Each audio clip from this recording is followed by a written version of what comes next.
안녕하세요. 3교시 국내 지속가능 도시 개발 사례 및 청양 학생 정책 제안 한마당 진행 과정의 안내를 맡게 된 신창초등학교 교사 정성윤이라고 합니다. 벌써 3시간째 저를 보고 계시네요. 이번 것도 그렇게 어렵지는 않아요, 여러분. 아까 2교시에 선생님이 마지막에 저번에 꿈나무 메타스쿨 2기 성과 발표회를 영상을 보고 오라고 했는데 혹시 지금이라도 보지 않은 친구들은 그걸 꼭 보시기 바랍니다. 그거를 지금 안 보면 나중에라도 꼭 보세요. 그래야만 이 청양 학생 정책 제안 한마당을 진행할 때 도움이 될 겁니다. 이런 식으로 해야 되는구나 라는 걸 깨닫게 될 거예요. 먼저 우리가 대체 왜 이걸 하는지 지금 막연하게 감은 올 거예요. 왜냐하면 모든 도시들이 다 좋아지는 방향으로 우리가 계속 변화를 시키고 있잖아요. 그죠? 우리는 이 정책 제안 한마당을 하는 이유를 명확하게 하고 가야 합니다. 목적이 과연 무엇이냐? 그것은 바로 마인크래프트를 활용해서 청양군을 지속 가능한 도시로 만들자는 것입니다. 도시 계획과 도시 개발 과정에 청소년이 직접 참여해 볼 수 있는 기회는 흔치 않아요. 그죠? 아까 2차 시대 살펴봤던 블록 바이 블록 프로젝트 같은 경우에는 실제 그 낙후되었던 지역에 살고 있던 청소년들이 전부 다 참여를 해서 진행하는 프로젝트였잖아. 근데 우리나라는 아직까지 실제로 청소년이 참여해서 그 성과를 내는 경우를 찾기가 쉽지 않아요. 어. 아이들의 아이디어는 실현 가능하기가 어려운 것들이 조금 있을 뿐만 아니라 어른들의 입맛에 맞지 않는 경우가 있어요. 그래서 이런 경험이 굉장히 소중한 겁니다. 여러분이 나중에 만약에 이런 도시 계획에 관련된 직업을 가지게 되었을 때 이런 경험을 한번 해본 것이 큰 도움이 될 수도 있어요. 이런 현 세대인 어른들만 도시 계획에 참여하고 개발하는 것보다는 미래 세대인 여러분도 참여를 해서 청양군을 발전시키는 게 더 좋지 않겠어요? 이러한 청양군이 지속 가능한 도시가 되기 위해선 여러분의 역할이 정말 중요합니다. 지금 여기 표를 보면 아까도 봤지만 인구가 계속 줄고 있어. 정부에서는 이미 지방에 소멸되는 도시가 나중에는 많아질 것이다. 이런 식으로 예상을 하고 있습니다. 우리나라 전체 인구도 줄어들고 있는 데다가 이렇게 인구가 많이 줄어드는 청양군 같은 경우는 노령화 인구가 너무 많아요. 노령 인구가. 그렇기 때문에 젊은 피인 여러분들의 역할이 정말 중요하다고 생각을 해야 됩니다. 메타버스를 통해서 도시계획 전문가가 되어서 여러분의 고향인 청양군을 발전시켜 보도록 열심히 해봅시다. 알겠죠? 자, 지속 가능한 도시 개발의 몇 가지 사례를 선생님이 준비를 해봤어요. 먼저 환경 영역에는 충북 제천에 있는 솔방죽 습지 생태공원입니다. 두 번째로 경제 영역과 사회 영역을 묶었어요. 이는 국토교통부에서 매년마다 하는 지속가능 교통도시 종합평가라는 게 있어요. 이게 무엇인지에 대해서 여러분에게 한번 소개를 해주도록 하겠습니다. 그리고 마지막으로 문화 영역이 있어. 선생님, 오른쪽에 큰 원들, 환경, 경제, 사회는 있는데 문화 영역은 없는데요? 이 문화 영역은 여기엔 들어가지 않지만 또 하나의 영역으로 존재를 한다. 그리고 이게 어떻게 보면은 요것들보다 더 클 수도 있어요. 음. 여러분도 익히 알고 있는 BTS, 방탄소년단이 전 세계 K-팝의 이름을 널리 알렸죠. 방탄소년단이 유명해짐에 따라서 해외에서 BTS의 나라 한번 가볼까 하면서 한국에 찾는 관광객도 늘어나고 얼마 전에 부산에서 BTS 공연 있었던 거. 거기에 해외 팬들이 어마어마하게 많이 왔었죠. 이미 이 문화 영역 자체가 지금 인류에게는 굉장히 커다란 존재예요. 문화의 힘이 엄청나게 강하단 말이에요. 그래서 이 문화 자체가 환경에도 영향을 미치고, 경제에도 영향을 미치고, 사회에도 영향을 미치는 굉장히 중요한 것이라고 할 수 있어요. 여러분이 선생님이 생각했을 때 이 청양군을 발전시키기 위해서는 이 문화 영역이 제일 중요합니다. 문화 영역이 강해져야만 관광객도 많이 찾아오고 사람들이 청양군에 대해서 기억하는 바가 많이 늘어나고 청양하면 아 그거 청양고추 말고 뭔가 다른 문화적인 먹거리를 생각해내는 것이 좋을 것 같아요.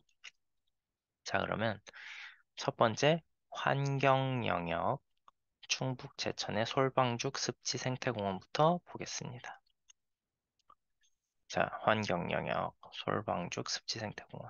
방치되어 온 솔방죽을 생태공원으로 재구성하였다. 말 그대로 방죽입니다. 방죽. 2002년 제천 지속가능 발전 협의회. 제천에는 지속가능 발전 협의회라는 것이 있어요. 제천에서는 제천도 사실 그렇게 도시화가 된 지역은 아닙니다. 인구가 막 늘어나는 지역은 아니라는 거예요. 이 충청도 지역에서는 선생님이 봤을 땐 천안, 좀 넓게 봐서 아산, 그리고 청주, 그리고 나머지는 뭐 대전, 세종 요 정도. 대전, 세종은 물론 뭐 광역시고 특별시고 그러니까 거긴 크죠. 하지만 나머지 지역은 사실 그렇게 어, 뭐랄까 선생님이 말한 이 5개의 지역을 빼고는 나중에 위험해요. 도시의 인구가 계속 줄어들고 있고 지금 충남만 해도 천안, 아산 빼고는 인구가 계속 줄어들고 있습니다. 서산이 그나마 좀 일자리가 좀 있어서 생기긴 하는데 어쨌든 전부 다 그렇단 말이야. 충청도 자체가. 그리고 우리나라는 이 수도권에 너무 밀집되어 있어서 이 밑에 지역은 계속 인구가 빠져나오고 해서 이런 인프라들이 점점점 좀 낙후되고 있어요. 문제가 좀 심각합니다. 그래서 제천 같은 경우에는 이 지속가능 발전 협의회라는 거를 일찍부터 만들어서 계속 이런 연구를 하게끔 이 사람들을 양성을 하고 있어요. 저런 걸 연구하는 사람들을 계속 만들고 있단 말이에요. 그래서 2002년에 제천 지속가능 발전 협의회가 지금 방치되어 있는 솔방죽을 생태공원으로 바꾸는 게 어떨까요? 라고 제안을 했어요. 그래가지고 오케이 제천에서 콜 해가지고 2006년에 충북 최초의 습지 생태공원을 조성해서 지금 오른쪽에 있는 사진처럼 변했습니다. 여기 가보면 산책로도 아주 잘 돼 있고 이것저것 시설이 많이 있어요. 그래서 멸종위기에 있는 순채 등 280여 종의 야생초 및 수생식물이 자생하고 있습니다, 지금. 또한 수질 정화 습지, 조류 유도구역, 자연 발효식 화장실 등 자연 친화적 시설이 갖추어져 있어요. 생태공원이라는 말에 걸맞게 여러 가지 자연 친화적인 시설이 잘 갖추어져 있습니다. 음. 지금 이런 솔방죽 습지 생태공원을 만든 제천시 같은 경우에는 인구가 한 13만 명 정도 돼요. 13만 명. 13만 명이면 청양보다도 4배가 더 많은 거야. 4배도 더 되는 거죠. 그런데도 진작부터 이 지속 가능 발전 도시에 대해서 끊임없이 연구를 했습니다. 왜냐면 이 제천은 조금 강원도랑 조금 생활권이 좀 붙어 있어요. 그래가지고 음, 뭐랄까 이 사람들은 아예 무슨 강원도 편입 뭐 이런 거를 생각할 정도로 강원도와 굉장히 밀접한 관련이 있어요. 그래서 음, 제천 같은 경우는 그 강원도랑 붙어 있는 북동쪽 중심으로 개발을 해왔어. 그러다 보니까 이 청양군의 청양읍만 발달했듯이 제천도 강원도와 붙어 있는 북동쪽만 발전이 많이 되어 있습니다. 그래서 여기 지자체에서도 좀 균형 발전을 위해서 여러 가지 연구를 하고 있어요. 선생님이 봤을 땐 처양도 이렇게 제천이 연구를 많이 하는 것처럼 음, 발전을 위해서 또 미래를 위해서 조금 고심을 많이 해야 될 것 같아요. 네.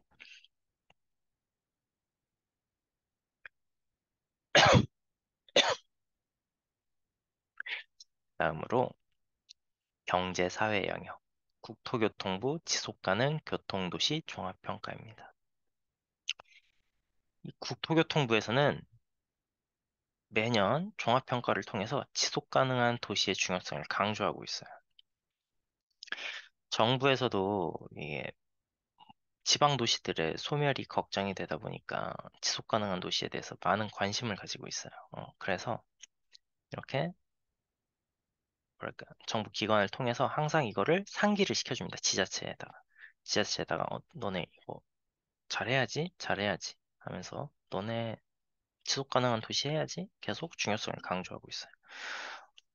지금 선생님 여기 적어놓은 사례들은 이 종합평가에서 좋은 점수를 받은 도시들을 몇 가지 적어놨어요. 이게 매년마다 달라지긴 하는데 그중에서 선생님이 인상 깊은 걸 몇 개 꼽아왔습니다. 이건 작년 거예요. 먼저 부산, 보행 자유존이 따로 있어요. 보행 자유존. 보행 자유존. 이름만 들어서는 뭔지 잘 모르겠어. 이게 약간 스쿨존을 강화시킨 겁니다. 아이들이 다니는 길인데 차들이 다니는 길하고 겹치는 게 사실 좀 있잖아요. 그죠? 그러면 여러분이 관광지 같은 데 가보면은 봤는지 모르겠지만 차 없는 거리. 어, 거긴 차가 못 다녀. 주말엔 특히 못 다닌다든지 기한을 정해놓고 차가 못 들어오게 막는 뭐 차 없는 거리. 그거를 넓혀서 보행 자유존이라고 해놨습니다. 그래서 여기에서는 보행자들이 차량을 신경 쓰지 않고 교통사고의 위험에 대해서 신경 쓰지 않고 걸어 다닐 수 있는 길을 만들어 놨어요. 지금 옆에 밑에 보면은 걷기 좋은 부산이라고 해가지고 뭐 막힘없이 연속, 뭐 안전, 매력 함께 편리 해놨죠. 부산은 관광 도시의 이미지가 또 나름 있어요. 거기가 우리나라 제2의 도시인 만큼 이것저것 인프라도 많이 있지만 거기는 관광지원이 좀 많단 말이야.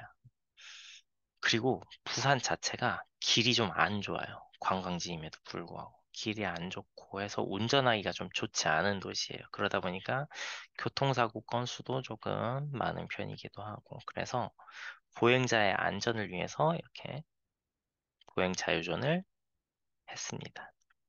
그 다음엔 시각장애인을 위한 음향 신호기 설치 등 교통 약자 이동 편의 개선을 위한 정책 추진이라고 적혀 있는데 오른쪽 밑에 보면은 부산 시민 보행 권리 장전이라고 되어 있죠. 사람 중심 보행 도시 부산시가 만들어 가겠습니다. 부산은 보행자들을 위한 편의를 굉장히 중요시하는 정책을 요즘 펼치고 있어요. 아까 말했듯이 관광객들이 많이 오기 때문에 관광객들은 이동수단이 뭐예요? 먼 거리를 이동할 때는 물론 차를 타고 이동을 해. 하지만 관광지에 왔으면 뭐 해야 돼? 눈으로 봐야 될 거 아니야. 눈으로. 어떻게? 두 발로 걸어 다니면서. 해운대 옆을 걸으면서 해운대의 경치를 구경한다든지, 야간에 광안대교 앞에서 백사장을 걸으며 광안대교를 쳐다본다든지, 이런 식으로 걸으면서 여행을 많이 하게 돼요. 즉, 부산시는 보행 자유존이나 이런 교통 약자들의 개선을 위해서, 아니, 개선을 통해서 관광객도 유치하고, 교통사고율도 줄이고, 하는 정책들을 추진해서 그거를 지속 가능한 도시의 일환으로 사용을 하는 거예요. 안전을 도모함으로써 경제적인 면도 가져오고 중에서도 교통 약자를 배려했기 때문에 사회적인 영역까지 함께 아우를 수 있는 좋은 정책이라고 볼 수 있겠죠. 다음, 이번엔 수원시입니다. 수원시는 저상버스를 많이 도입했어요. 저상버스라는 게 뭐냐면, 지금 여러분이 이 사진을 보고 구분이 갈지 모르겠는데, 지금 여기 출입문을 보면은, 이거 버스 문이 찡 열리고 타는 부분 여기 있죠? 굉장히 낮게 되어 있습니다. 굉장히 낮아요. 이게 원래 그냥 버스들은 여기가 좀 높아. 그리고 문이 굉장히 큽니다. 문이 왜 클까? 문이 큰 이유는 휠체어가 타기 편하라고 문이 큰 거예요. 즉, 버스를 타기 힘든 사람들이 저상 버스를 이용을 하면 타고 내리기가 쉽다는 거야. 교통 약자를 위한 편의성을 높인 거죠. 그 다음엔 청소년 교통비 지원 사업. 이거는 지금은 하는 지자체가 굉장히 많아요. 여기저기서 많이 합니다. 여기저기서 많이 하는데 수원시에선 지금 써 있기는 경기도라고 써 있지만 경기교통공사라고 써 있지만 수원이 경기도이기 때문이에요. 청소년 교통비 지원 사업을 통해서 아침마다 예를 들어 고등학교 앞에 막 학부모들이 다 애들을 태워서 데려와. 2차도에 태워서 저 차도에서. 그러면 차 한 대에 애가 한 명씩 타 있잖아요. 그죠? 근데 아이들이 전부 다 버스로 등교를 한다. 그러면 버스 한 대에 수십 명이 탄단 말이야. 에너지 절약에 대한 강점이 있겠죠. 그래서 너네 버스비 우리가 줄 테니까 버스 타고 다니세요. 한 게 바로 청소년 교통비 지원 사업입니다. 또한 저소득층 아이들도 혜택을 볼 수가 있겠죠. 교통비가 나름 부담이 됐을 테니까. 그 다음, 출퇴근 전세버스 운행 지원. 이것도 마찬가지예요. 어른들 출근할 때 보면 차 한 대에 한 명, 뭐 많으면 두 명 뭐 이렇게 타고 가죠. 근데 전세버스 한 대 빌려서 거기에 모두가 타고 가면 연료를 아낄 수가 있겠죠. 그쵸? 비용도 절감할 수 있고. 이처럼 대중교통 활성화 정책을 많이 추진했습니다. 수원 같은 경우에는. 그리고 이것들을 단순히 뭐 교통 약자를 위한 정책, 에너지 절약을 위한 정책. 물론 이것도 맞지만 또 하나의 큰 이유는 뭐냐면 자동차가 거리에 많이 다니면 차가 많이 막힙니다. 1차 시에서 배웠던 내용처럼 지금 우리나라는 도시화가 굉장히 빨리 진행되고 있기 때문에 도시 문제 중에 하나인 교통 정체 문제가 교통 체증 문제가 많아요. 음. 그래서 이렇게 대중교통을 이용하도록 유도를 해서 그런 문제점도 한번 해결해 보려는 두 마리 토끼를 잡으려는 수원시의 노력이 있었습니다. 그래서 그것 때문에 종합평가에서 좋은 점수를 받았어요. 다음은 경기도 남양주입니다. 남양주 청각장애인이 운영하는 고요한 택시. 고요한 택시.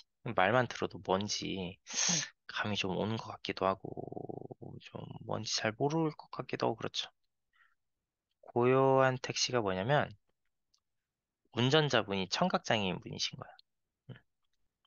여러분들 택시 타면은 막 그 택시 기사분이 막 말 걸고 학생 어디서 왔어? 어디가 뭐 공부는 잘하고 막 이런 거 물어보시는 분 계시죠? 막 자기 아들은 어쨌고 뭐 자기 딸은 어쨌고 뭐 말 많이 하시는 분들이 계신단 말이야. 물론 손님에게 친근하게 그러시려고 하는 것도 있긴 하지만 그걸 싫어하는 사람도 있긴 하죠. 부담스럽기도 하고. 그런데 이 청각장애인 분이 운영하는 이 고요한 택시는 음, 말 그대로 고요하게 택시가 운행이 되는 겁니다. 해서 사실 장애인분들이 취업하기가 쉽지가 않아요. 일자리가 많지가 않단 말이야. 이 고용하는 사람들도 같은 돈을 주고 고용을 하면은 장애인분들을 쓰지 않습니다. 왜? 같은 돈 주고 쓰는데 저 사람은 이거를 못하지만 이 사람은 장애인이 아니라서 그걸 할 수 있어. 그러면 당연히 돈 주는 입장에서는 장애인분들을 고용하기가 쉽지가 않죠. 그래서 이렇게 장애인의 일자리도 만들고 하는 좋은 정책이라고 볼 수 있겠습니다. 그다음에 장애인 인식 개선을 위한 시민교육 활성화. 이런 거는 이제 캠페인을 벌이는 거예요. 장애인에 대한 인식 개선을 위해서. 그래서 그 사회 전반적으로 장애인에 대한 인식이 점점 더 긍정적인 방향으로 가게끔 좋은 정책을 펼쳤습니다. 남양주에서. 그래서 국토교통부에서 종합평가를 좋은 점수를 받았어요. 네 번째는 전주입니다. 전주는 지자체 최초로 시내버스 무제한 정기권을 도입했어요. 이거는 사실 해외에는 조금 있어요. 여러분이 외국 나가서 보면은 땡땡 패스 해서 뭐 이렇게 표를 하나 티켓을. 그러면 뭐 하루 종일 시내버스를 타도 그 요금이 안 나가는 거야. 처음에 선불 결제를 한 만큼만 나가고. 이 전주에서 도입한 이 시내버스 무제한 정기권도 마찬가지입니다. 예를 들어 뭐 한 달에 뭐 3만 원짜리를 끊었어. 그러면 한 달 동안 버스를 아무리 많이 타도 3만 원 그 끄는 걸로 그냥 무제한으로 찍고 다니는 거예요. 여러분 그 휴대폰 요금 낼 때 데이터 무제한 이것처럼 요금제 하나 결제하면 무한으로 쓸 수 있잖아. 이거랑 똑같습니다. 시내버스 무제한 정기권 하나 딱 끊어놓으면 그 기간 동안은 무한대로 탈 수 있는 거야. 이걸 도입한 이유 자체가 여기 써 있네요. 코로나19로 인해 경제 활동이 위축되고 가계 경제가 어려운 가운데 재난지원금 성격의 시내버스 무제한 정기권을 도입하여 실질적으로 어려운 서민 경제 부담을 완화하기 위한 전주시 맞춤형 교통복지 제도입니다.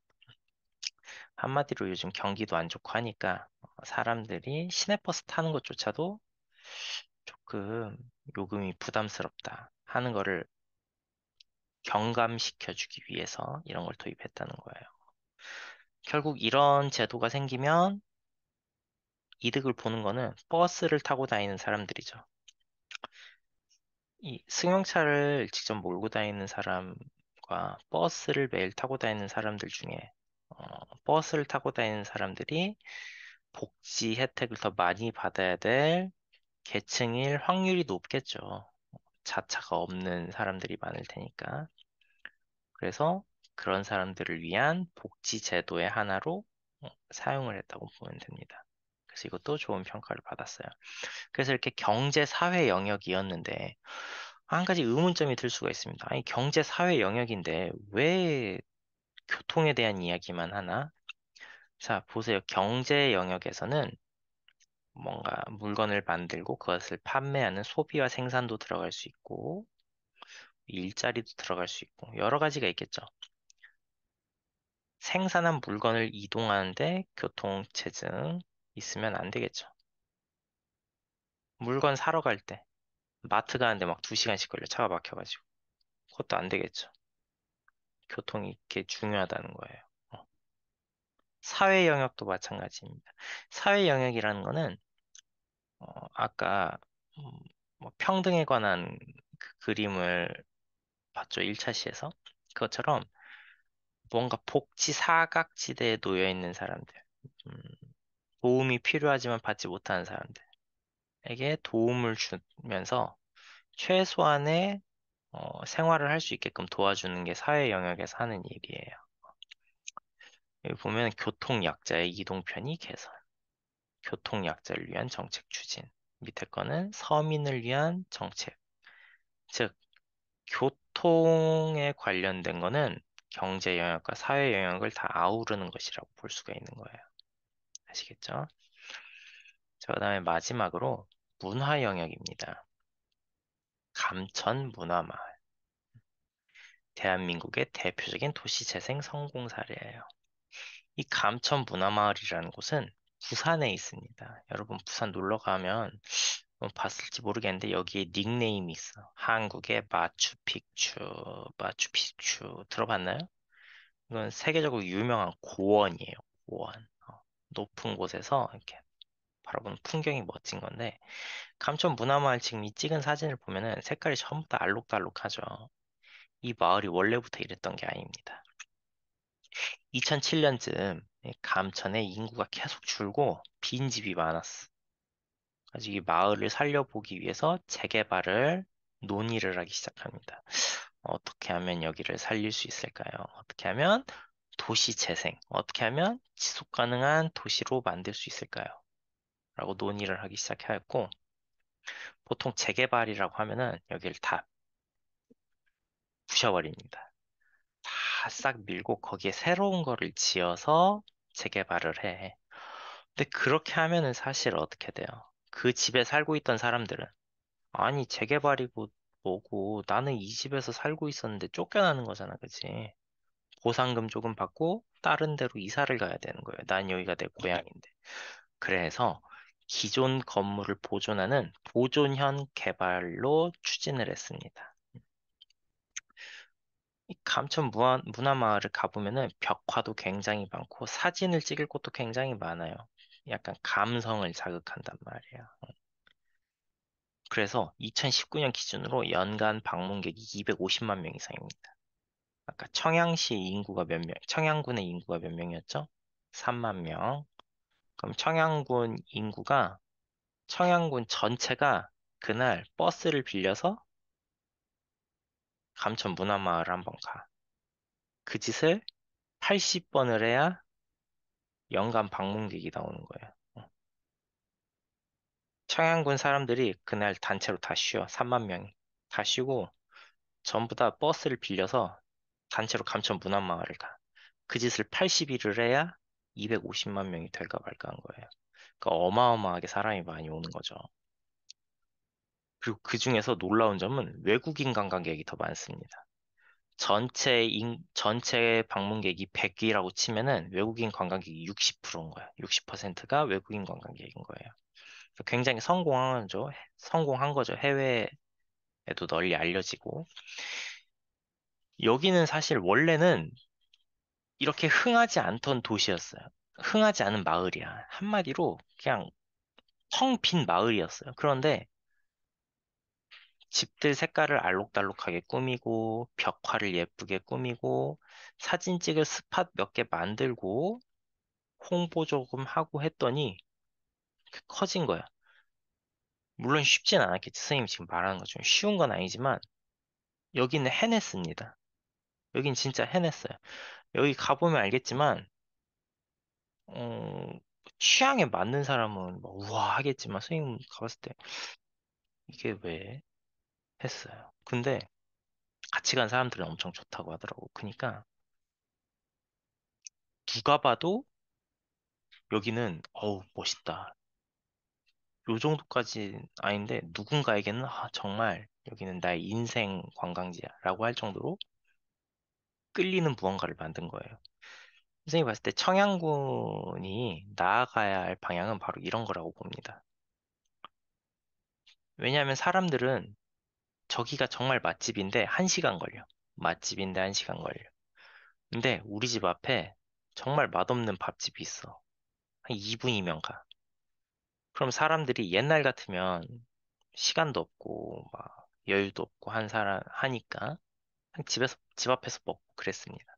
근데 요즘에는 그렇지가 않다는 거예요. 사람들이 모두가 인스타그램을 하고 SNS를 통해서 자신들이 어떠한 좋은 곳을 갔고 어떠한 좋은 곳을 먹었는지 이런 거를 서로 올리고 자랑하고 뽐내는 시대가 왔기 때문에 이런 문화적인 요소를 잘 개발을 해야 어, 청양도 지속 가능한 발전이 이루어진다고 생각합니다. 따라서 여기 써있듯이 지역 경제 활성화에 큰 도움을 주었대. 연간 방문객이 250만 명인데 250만 명이 만 원씩만 써도 얼마 250억이에요. 만 원씩만 써도 250. 어마어마한 숫자죠. 2만 원씩 쓰면 500억이야. 엄청 많은 거지, 그치?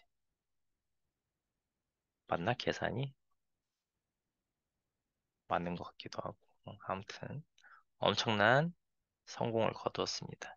지역 경제에 아주 큰 도움이 됐겠죠. 여기서 거치는 세금이 얼마고, 여기서 상인들이 벌어들이는 돈이 얼마일 것이며, 그게 다 지역 경제가 발전하는데 밑거름이 되겠죠. 감천 문화마을은 눈여겨볼 지점입니다.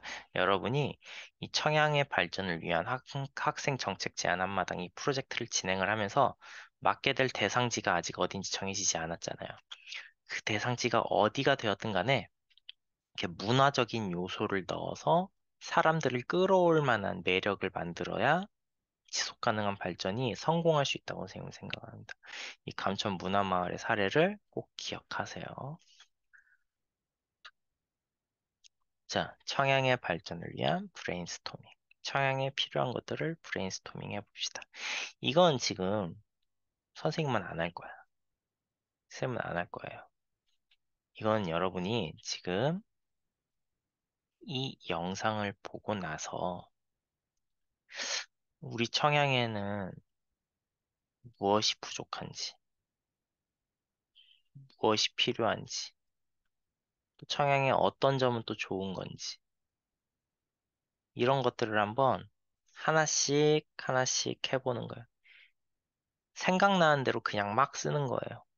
이거 마인드맵 해봤지, 그지, 여러분? 그냥 생각나는 대로 계속 연결을 하는 거야. 무슨 끝말잇기 하듯이. 청양하면 청양고추지.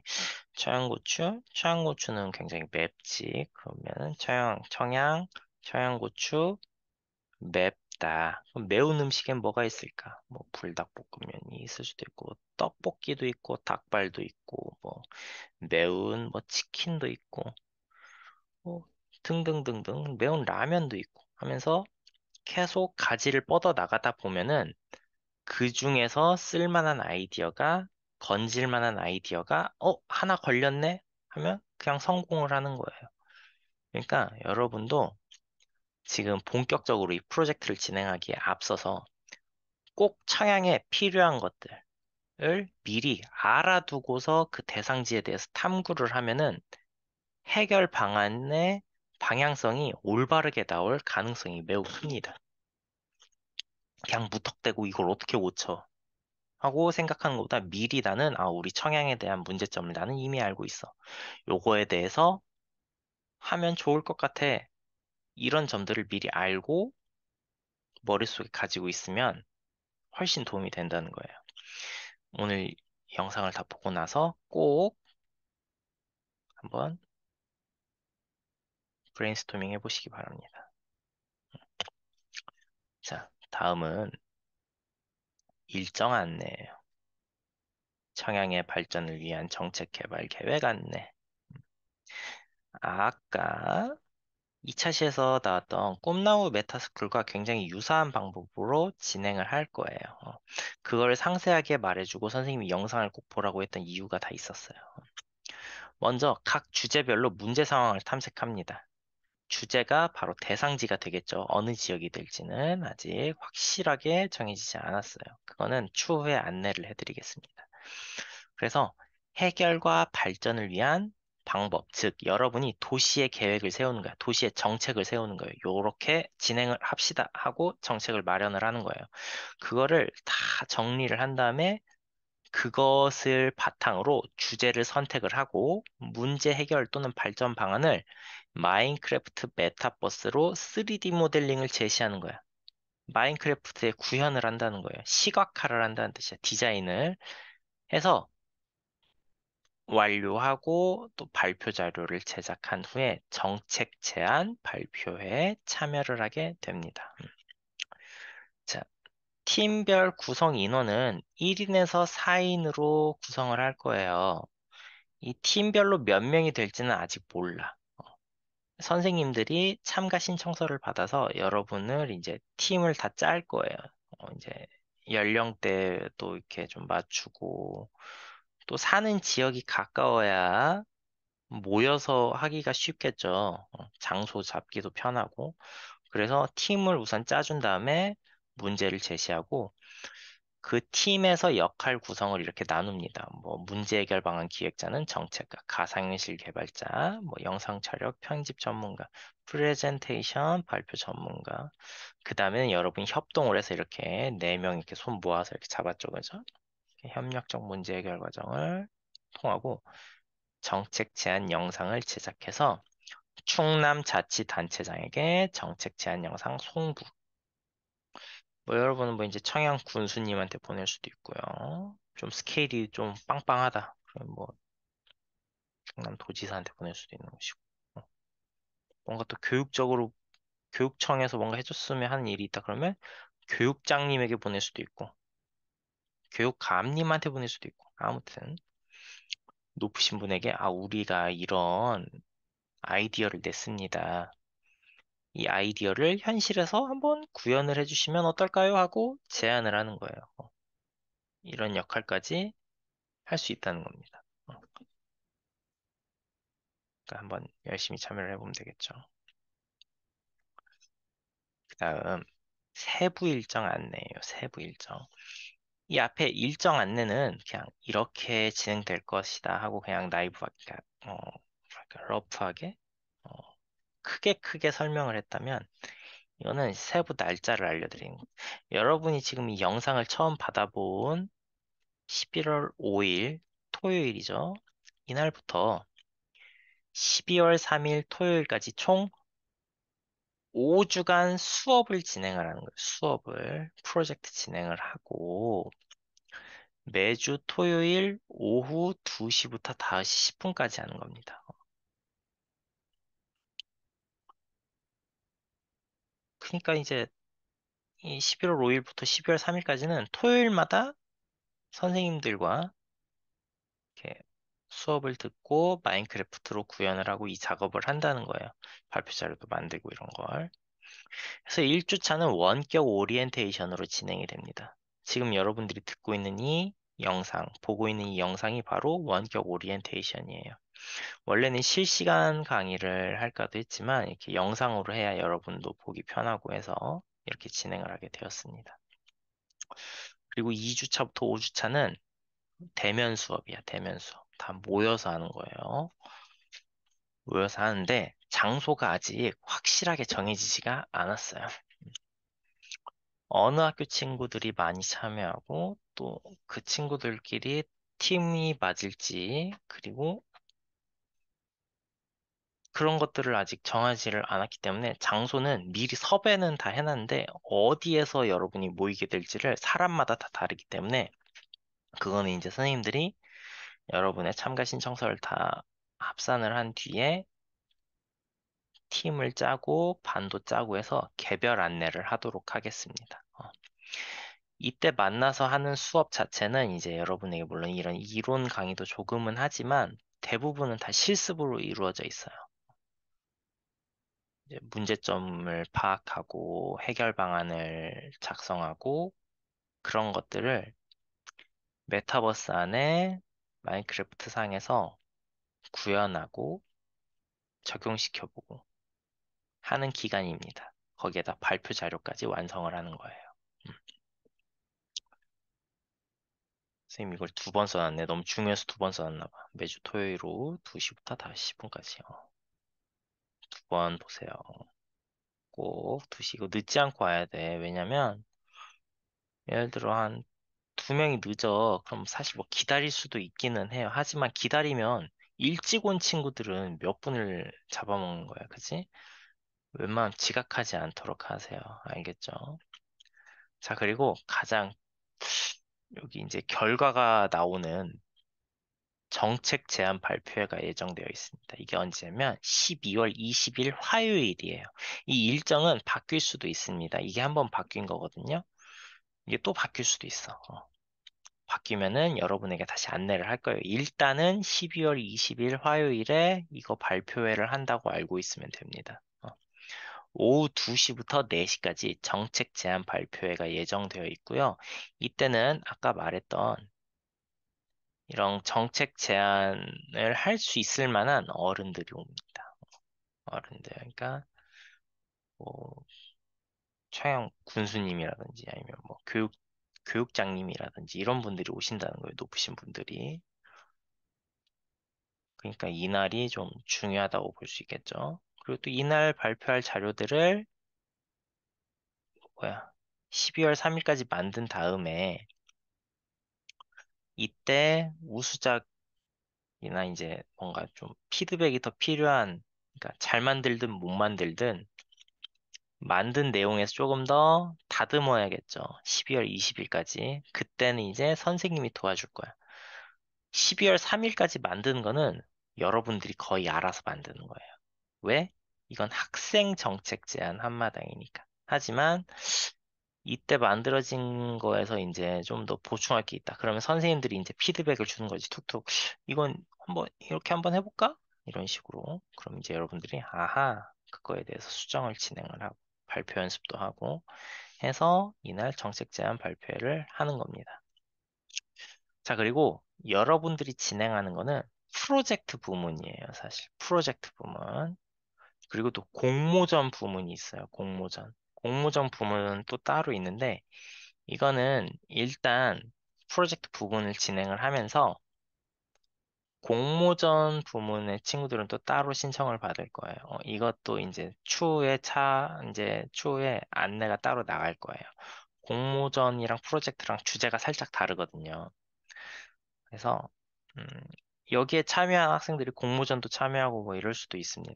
그러니까 한번 열심히 한번 해보세요. 그래서 이거에 대해서 전문가들이 심사를 해요. 이제 도시 설계 전문가들까지 이제 선생님들도 하고 해가지고 심사를 한다면 이게 정말 현실성이 있고 타당하다.